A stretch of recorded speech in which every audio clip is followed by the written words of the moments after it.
കാരണം കൃത്യമായിട്ട് ഭക്ഷണാഹാരം മരുന്ന് ഇതെല്ലാം കറക്റ്റാ. ആരോഗ്യം നല്ല കിടരോഗിയുടെ ഒരു ശരീരപുഷ്ടിയും ഒരു കുറവില്ല. ഹൃദയധമനികളിൽ 75% ബ്ലോക്കാണ്.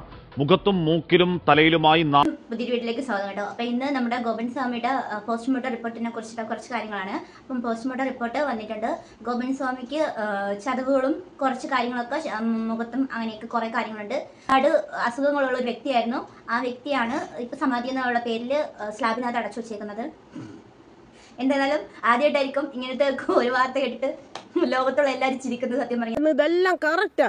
ആരോഗ്യം നല്ല കിടരോഗിയുടെ ഒരു ശരീരപുഷ്ടിയും ഒരു കുറവില്ല. എന്ന് വെച്ചാൽ അവർക്ക് അതിൻ്റെതായ പ്രായം അനുസരിച്ചുള്ള കാഴ്ചക്കുറവ്, പ്രായം അനുസരിച്ചുള്ള ഇങ്ങനെ വെപ്രാളപ്പെട്ട് നടക്കാൻ പറ്റില്ല. അത്ര വ്യത്യാസമുള്ള, അല്ലാതെ ഒരു രീതിയിലും അവർക്ക് ആഹാരത്തിന് വേറെ ഒരു രീതിയിലും നല്ല സ്മൂത്തായ ആഹാരം തന്നെ അവർ കഴിച്ചത്, നന്നായിട്ട് തന്നെ ഇരുന്നത്.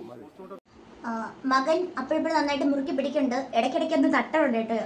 ഇളയ മകനാണെന്ന് തട്ടുന്നത് എന്ന് വെച്ചാൽ അമ്മയുടെ വായിൽ നിന്ന് എല്ലാം പുറത്തു പോവുകയാണ്. ഒരു ബന്ധമില്ലാത്ത കാര്യങ്ങളാണ് കൂടുതലും പറഞ്ഞുകൊണ്ടിരിക്കുന്നത്. അപ്പോൾ അതുകൊണ്ട് ഇടയ്ക്ക് ഒന്ന് മോനൊന്ന് തട്ടി കൈയൊക്കെ ഒന്ന് മുറുക്കി പിടിക്കുന്നുണ്ട്. അത് നിങ്ങൾ ശ്രദ്ധിച്ച് നോക്കിയാൽ മനസ്സിലാവുന്ന കാര്യമാണ്. നല്ല സ്മൂത്തായിട്ട് നല്ല കഞ്ഞിയൊക്കെ കൊടുത്ത് ഷുഗറിൻ്റെയും കൊളസ്ട്രോളിൻ്റെയും ഗുളിയൊക്കെ കൊടുത്ത ശേഷമാണ് അപ്പോൾ സമാധിയാക്കിയത്. ഒക്കെയാണ് കേൾക്കുന്നത്. സ്വയമേ തന്നെ പ്രസ് മീറ്റിംഗ് ഒക്കെ വെച്ചിട്ടാണ് പറയുന്നത്. എന്തിനുള്ള പുറപ്പാടാണെന്ന് അറിയില്ല. അവർ ചെയ്യുന്ന മാത്രം നല്ലതാണെന്ന് ഒന്നും കൂടി ഒന്ന് തെളിയിച്ച് കാണിക്കാൻ വേണ്ടിയിട്ടാണെന്നാണ് എനിക്ക് തോന്നുന്നത്.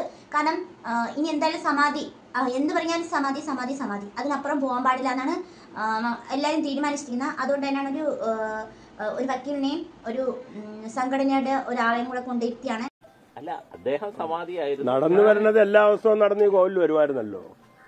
എല്ലാ ദിവസവും വൈകുന്നേരം അദ്ദേഹം നടന്ന് വടിയൊക്കെ ഊന്നിയാണെങ്കിലും ദർശനത്തിന് വടിയൊന്നുമില്ല. നിത്യപൂജകൾക്കായിട്ട് അച്ഛൻ ക്ഷേത്രത്തിന്റെ നിത്യപൂജകൾക്ക് വേണ്ടി അച്ഛൻ പൂജകളെല്ലാം കഴിഞ്ഞതിന് ശേഷമാണ് സമാധിയിലേക്ക് എത്തുന്നത്. ആരോഗ്യത്തിന് ഒരു കുറവില്ല. കാരണം കൃത്യമായിട്ട് ഭക്ഷണാഹാരം മരുന്ന് ഇതെല്ലാം കറക്റ്റാ. ആരോഗ്യം ഗോപൻ സ്വാമിയുടെ പോസ്റ്റ്മോർട്ടം റിപ്പോർട്ടിൽ നിറയെ രോഗങ്ങളുണ്ട്. വൃക്ക സംബന്ധിച്ചുള്ള രോഗങ്ങളും എല്ലാ രോഗങ്ങളും ഉണ്ട്. എങ്ങനെ സമാധി എന്നുള്ള പേരിലോ ദൈവത്തിന് എന്താ അസുഖമുണ്ടോ? ദൈവത്തിന് അസുഖമൊന്നുമില്ലല്ലോ.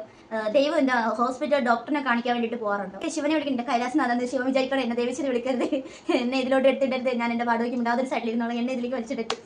പക്ഷെ ഇതിൽ ഒരാളെ മാത്രം കാണില്ല. മരുമകളെ ഇതിൽ കൊണ്ടുവന്നിട്ടില്ല. അവർ ഇതിൽ വന്നിട്ടുമില്ല. ആകെ അന്ന് ആ അമ്മനെ പിടിച്ച് മാറ്റാൻ വേണ്ടിയിട്ട് മാത്രമാണ് മരുമകളെ കണ്ടത്. അല്ലാതെ ഒരു കാര്യത്തിനും പറയാൻ വേണ്ടിയിട്ട് ഒന്നും വന്നിട്ടില്ല. എനിക്ക് തോന്നുന്നത് ഗോപൻ സ്വാമി എന്ന് പറയുന്ന ആള് എന്തോ മരിച്ചു കഴിയുമ്പോൾ മരിക്കുമല്ലോ. മരിച്ചു കഴിഞ്ഞാൽ പിന്നെ ആ ഇരിപ്പ് തന്നെയല്ലോ. പിന്നെ നമ്മൾ നിവർത്തിയാലും ഇരുത്താലും നിവർത്തില്ലല്ലോ. അപ്പൊ എനിക്കാണ് അതേപടി കസേരയോടെ കൊണ്ടുവന്ന് സമാധിന്ന് വെച്ച് എന്നിട്ട് പറയുന്ന എൻ്റെ അച്ഛൻ സമാധിയായിട്ട് ഇങ്ങനെ ഇരുന്നതാണ്, എന്നോട് പറഞ്ഞതാണ്, അങ്ങനെ അതേപടി കൊണ്ടുവച്ചാണ്. എന്നിട്ട് വീണ്ടും പോസ്റ്റ്മോർട്ടം ചെയ്യാൻ വേണ്ടി എന്നെ വെട്ടി തുറന്നു വെച്ചു. വീണ്ടും കെട്ടിയെല്ലാം സെറ്റ് ചെയ്തു. വീണ്ടും ചെയറോടെ കൊണ്ടുവന്ന് സ്ലാബിനകത്ത് അടച്ചു. ഇപ്പം വരുമാന മാർഗം കുറച്ച് കുറവാണെന്നും പറയുന്നുണ്ട്. അപ്പൊ ഇത് വരുമാന മാർഗമായിട്ടായിരിക്കും സമാധി എന്നുള്ള പേര്.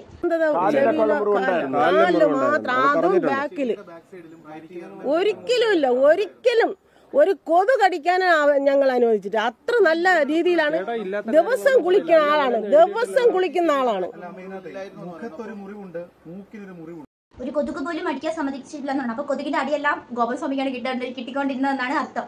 കൊതുകിന് അടിക്കാൻ പറ്റില്ല. കൊതുക് ആ സമയം കൊണ്ട് പറന്നു പോകും. ആ സമയം കൊണ്ട് ഗോപൻ സ്വാമിക്ക് കിട്ടും. അങ്ങനെ ഗോപൻ സ്വാമിക്ക് നല്ല കുറെ കിട്ടിയിരിക്കുന്നു. അതാണ് ഗോപൻ സ്വാമി ഇത്രയും പിടിച്ചു വെക്കുന്നത്. ഇനി നമുക്ക് എന്താണ് അടുത്തത്? ഇവിടെ തട്ടി ചെറിയ ഒരു തഴമ്പാണത്, മുറിവല്ല. അത് എന്തോ ഈ ഒരിക്കലും ഇല്ല. ഭഗവാന്റെ മുമ്പ് ഞങ്ങൾക്ക് ഒരു കള്ളം പറയേണ്ട ആവശ്യമില്ല. കാരണം ഈ നിൽക്കുന്ന നിങ്ങൾക്കും എനിക്കും എല്ലാം തരുന്ന ഉയിര് തരുന്ന ഭഗവാനാണ്. ഈ മഹാദേവന്റെ നടയിൽ ഞങ്ങൾക്ക് സത്യമേ പറയാൻ പറ്റുള്ളൂ. അല്ല എന്താ നടേ പോസ്റ്റ്മോർട്ടത്തിൽ സമാധി എന്ന് പറഞ്ഞു കൊടുത്തിരിക്കുന്നത്? എന്തൊക്കെയാണ് ഇത് കേൾക്കുന്നത്? ആദ്യമായിട്ടാണ് ഇങ്ങനത്തെ ഒരു കാര്യം.